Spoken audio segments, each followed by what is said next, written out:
beautiful day. They just cleaned the hot tub and the pool. And it's cozy this morning. Here's one of the sites they said that we could park in. Fire hydrant.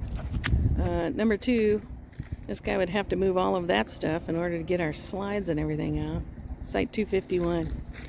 I recommend not that. No, 261. I recommend not having that one. Alright, we're getting Yuma Pho to go. Looks nice and clean in here. I forgot to show you what it looks like, but this is the pho, and it's very tasty and delicious.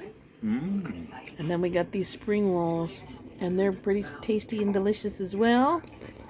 And then Kurt got this boba tea.